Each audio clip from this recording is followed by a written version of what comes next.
We're rolling. So talk about the shot. So prior to the podcast, I thought I sharted because I always, before the podcast, about, I don't know, half hour before the podcast starts, I'll take the Alpha Brain because it's got huperzine in it. Huperzine's actually something that's good for cognitive function. And then I take some Chinese herbs that are good for TCM shit. For boners. But every time I take this fucking Alpha Brain, a half hour later, I usually have to take a dump. And it's usually not like a pleasant one. So I was setting everything up in here and I let out a fart that just, oh no. What was the sound of the fart? Was it a squeaky one? No, it was a squishy one. It was terrible. Oh, bro. You went in with no hesitation. I didn't think. I didn't think of the repercussions of taking Alpha Brain. So, yeah, that's why I was about 10 minutes late. But turns out it wasn't. It was a false alarm. It just sounded miserable, and it wasn't. So the Alpha Brain really didn't do what I thought it was gonna. Well, are you not moist? No, I'm good. But I mean, it took me. So at our facility, they use like the industrial sized toilet paper. Well, it was at the end of the roll, and it was so thin that I'm reaching underneath, trying to fucking get, trying to get the piece of paper to come out. And I'm like, shit, and I'm like kind of in a rush. I couldn't get it. It actually took me sitting there finagling, trying to get your hand up. Yeah. Oh. It was, and then someone came in, and then all they hear is just like a in the stall. Well, you should never panic, because if there's at least one square of paper, you're always sorted.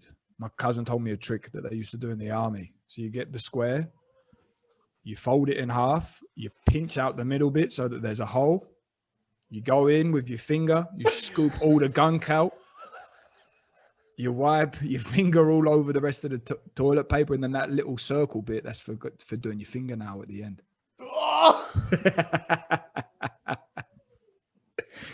Wait, was it you that told me the story? Yeah. Oh, tell that story.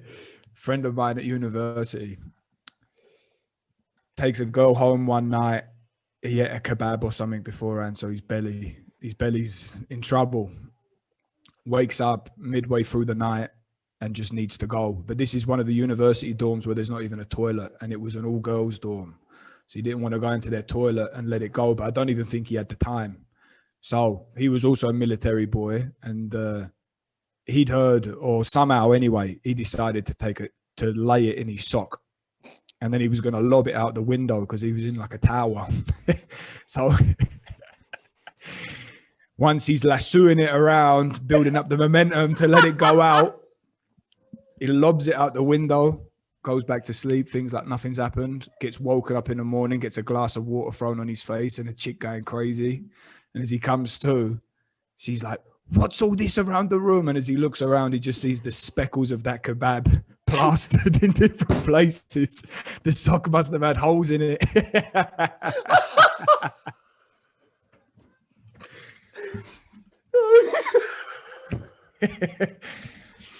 Oh, what a great start. That's a good way to introduce. Welcome to the Mike and Brooker show. All things health and performance.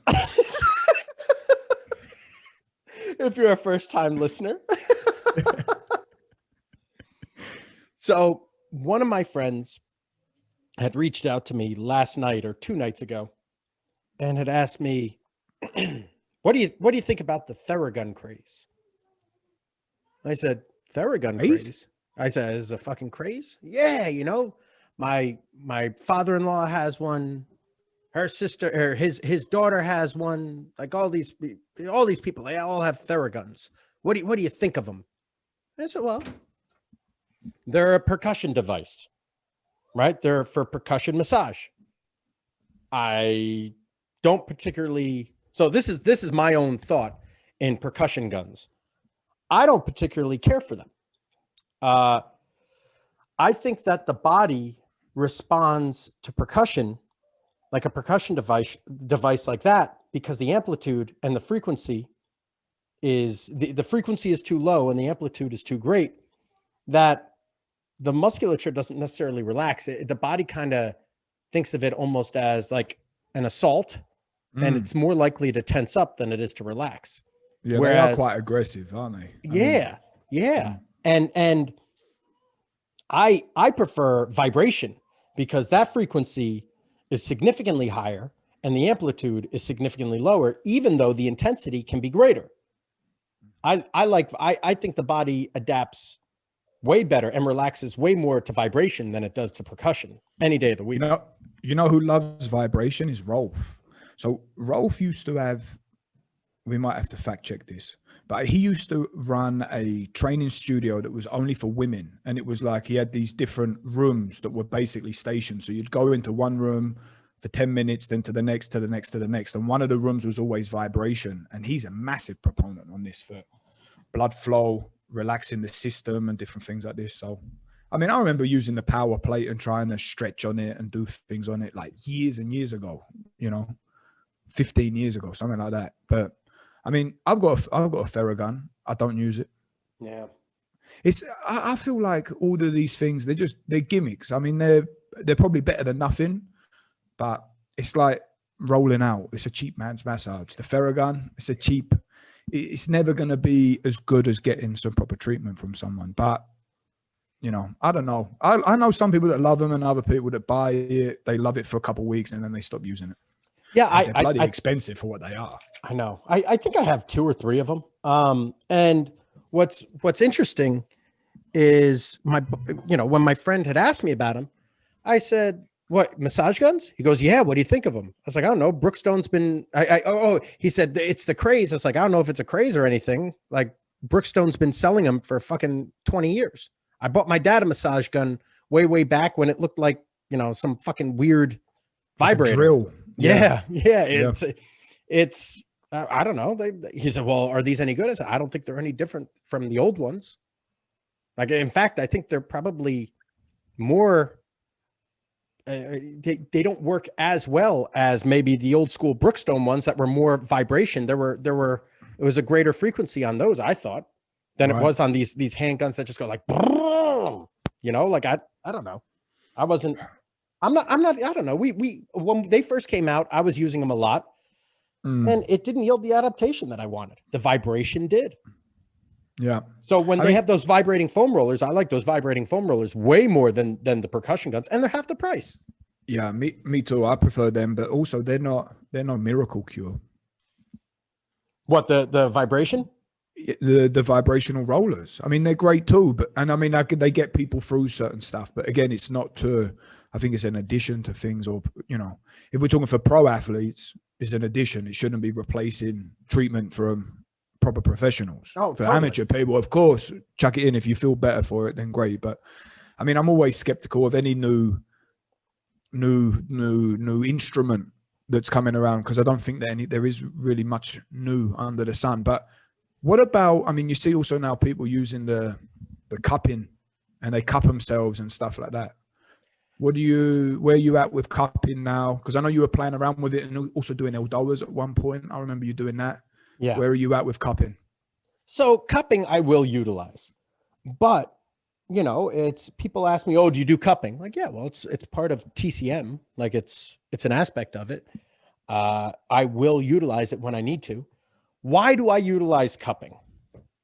So what does it even do, first of all? Does it actually, they say it grabs and pulls the fascia, right? Oh, clearly, it absolutely does. There's no disputing that, because it's a vacuum.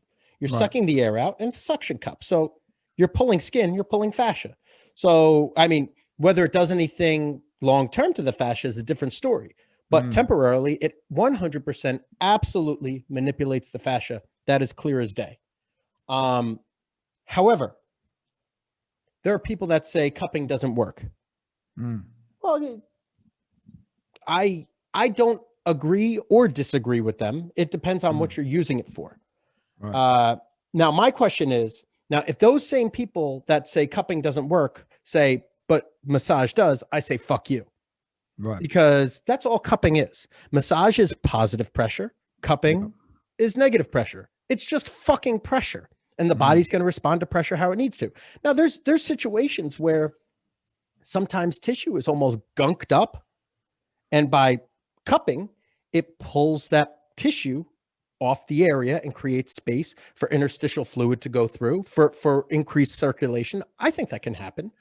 One thing that I had noticed was that cupping leaves marks in areas that seem to be tighter than others. So if someone has like tight trapezius, you cup the areas. Some areas of the trap are tight. Some of the areas of the trap aren't. And when you put the cups on, the tighter areas tend to be redder. As an acupuncturist, like when we were doing treatments, to me, that was like, oh, that could be an area that we can needle. When we were in school doing treatments like that, like, yeah, that was an easy tell for us. Like, oh, this seems to be a problem area. How are we going to influence that area? So whether we trigger it or we do other things that will release this specific area, we know that this is a target area. So it's a problem. It can potentially be a problem identifier as well as a problem solver. Now, I think people are too aggressive with cupping. I'm guilty of that. I mean, getting people to the point where they're like black and blue for days and days. I don't know if that's the right thing to do. Right. Although in TCM, like the scraping technique, which, you know, instrument assisted soft tissue massage, they like some people think, and in acupuncture, you know, it's called Shaw. Oh, you have some nice Shaw, like it's getting redder and redder and redder. They kind of like that stuff. I don't know, because yeah, clearly you're getting a response and moving shit around in that area and causing some damage. I'd argue maybe it's too much damage, and I don't know any of the research that says more Shaw is better than less Shaw. Right. And I've heard some guys speak where they try to do as little visible damage as possible, which I mean, from a guy that slow cooks everything, I'm game for that. People, I mean, traditionally they're placed on and they're sort of kept there, right? And then I remember that we started moving them around a little bit. Mm-hmm. How's that? I mean, because that would take some of the pressure off of the sensitive spots too, and maybe also alleviate it by already sort of working to move it a bit more dynamically, I guess. Mm-hmm. Are you playing with that? You cupping and moving it around still? Sliding cupping is good. You need to lubricate the area. So, I mean, it's just a mess to clean up. So if I can do it without making a mess, the less mess, the better, because it's more time proficient. But if it requires a sliding cupping, yeah, why the hell not? It's valuable, and I will utilize it when I need to. But if I don't need to, it's not the end all be all, just like the vibrating foam roller. It's good for certain things. One thing where I do think people fuck up is if an area hurts, right? So if you have someone that says, oh, I have tight traps, or my traps hurt, my upper back hurts, and they sit like this. Well, that area is overstretched. Right? This area that person is in poor posture, and they need to be more contracted because they're too long. They're in a disadvantageous position in this area, or in this position. So it's stretching out the traps. Now, in that circumstance, I wouldn't cup the traps. Right. You do the pec. I would do the pec, because if you cup the traps, you're going to stretch out that fascia, but the fascia is already, that tissue is already stretched out. So now I'm just going to cause more issues. Yeah. So I think people are idiots with cupping and with everything for that matter. So I would cup the pecs if I want to stretch something out. That's how I look at it. And if I want for this to get into the proper position, it's motor re-education. Or you could do stim. You want to get it to contract. So whether it's needle with stim or regular tens pads, or you just get these motherfuckers to start doing some upper back work. Mm-hmm. And then you have them stretch out the opposite side, right? So This is the agonist, stretch the antagonist, contract the agonist. That's how I would apply it. I think, cupping's a great tool when it's used properly, just like a hammer is a great tool. But if you try using a hammer on a fucking screw, you're just going to cause some issues. Will it work? Sure. Yeah, you can fucking hammer in a screw. It's just not optimal. Right. You mentioned E-Stim. Are you practicing with that? Are you doing that with any clients, or is that experimental stuff? So the E-Stim we learned in school. There's a guy who I actually want to have on the podcast. His name is Jeremy Steiner. He's real big into the E-Stim.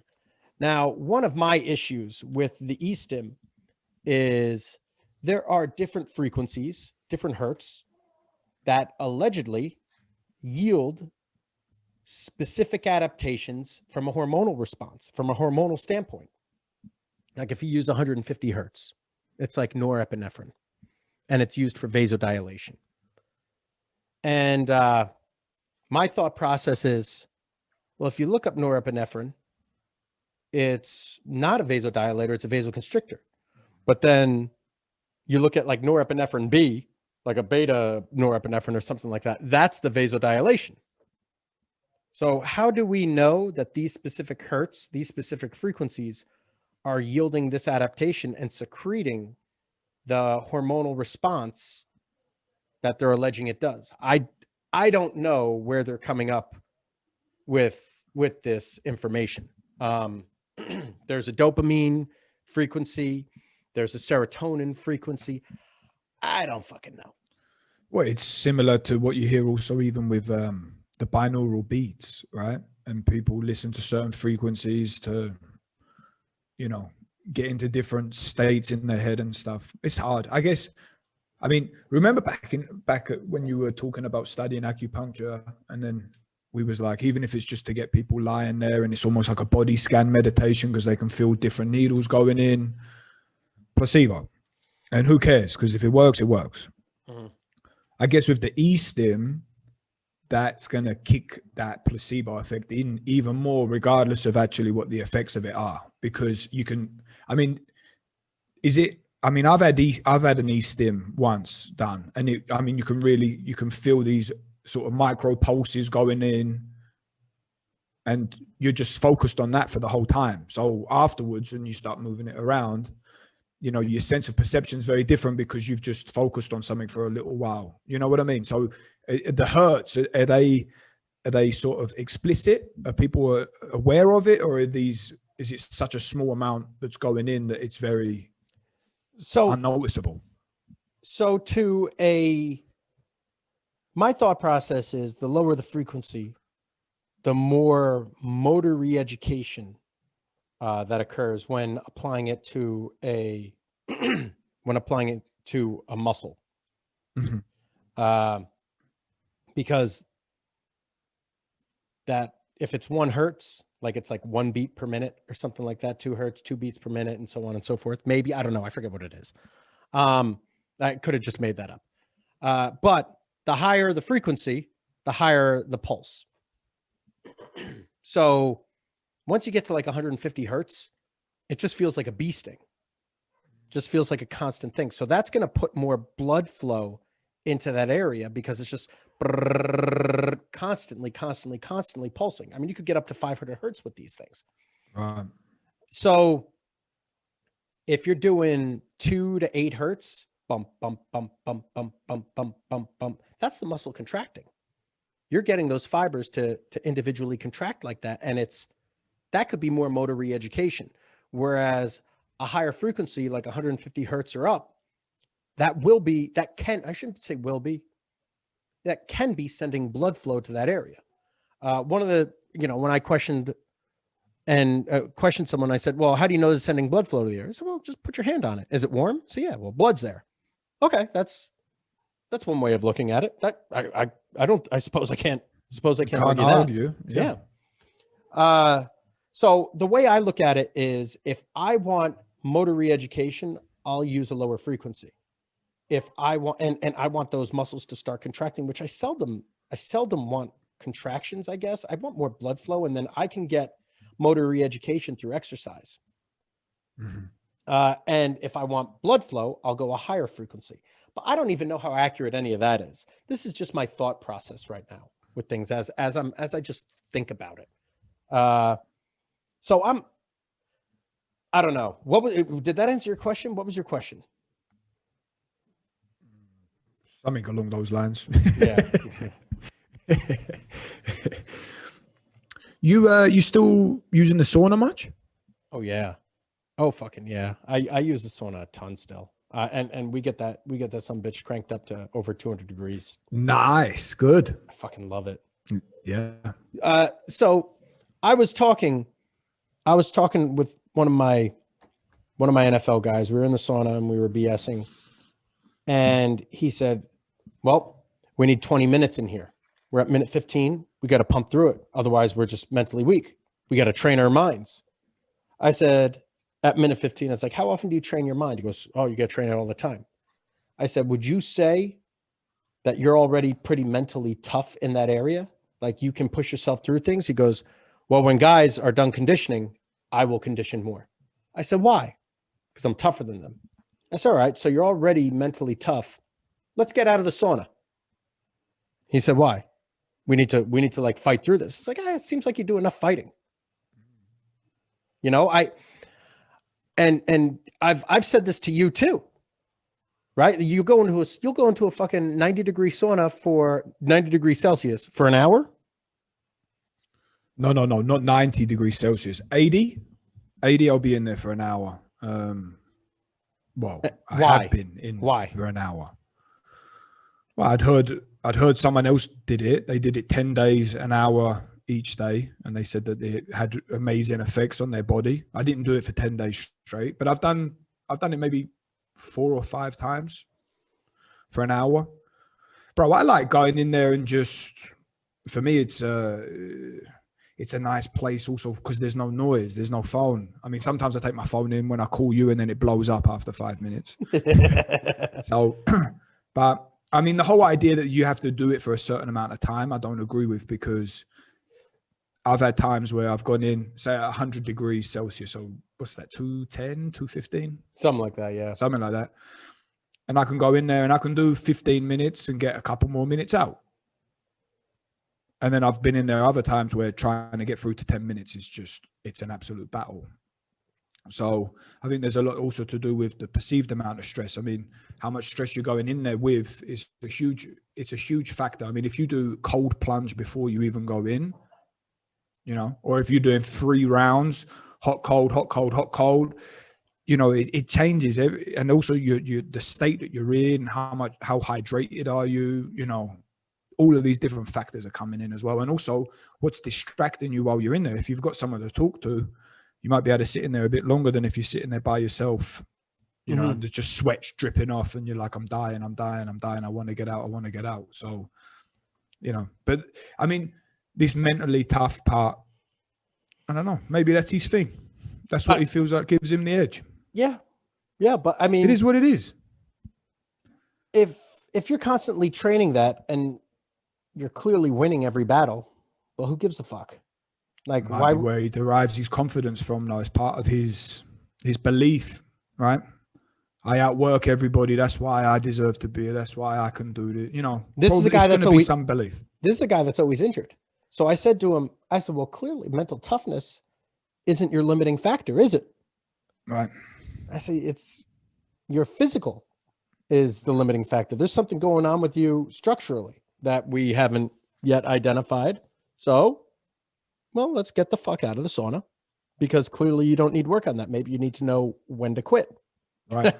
Maybe you need, in order to listen to your body, maybe you need to be more in tune with your body and less in tune with your fucking mind.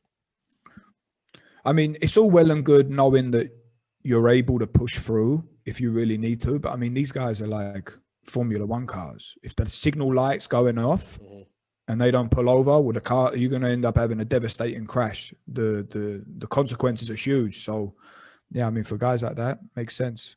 But that's probably the system. That's the belief system that he's used to get to where he is now. So for him to change that, you're asking something huge, you know, because he might even understand logically, but then if you put him back into a situation where he might be feeling a bit, you know, nervous or worried about a certain thing, he'll go back to the old system of just more. You ever hear Dave Tate say, or even Buddy has said this, what got you to a 300-pound bench ain't going to get you to a 400-pound bench?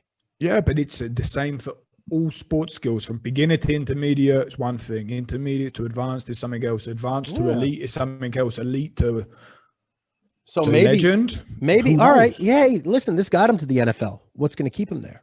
Yeah. You know, I mean, I'm not afraid to change anything with guys, because if you're looking for improvement, I mean, and same thing in rehab.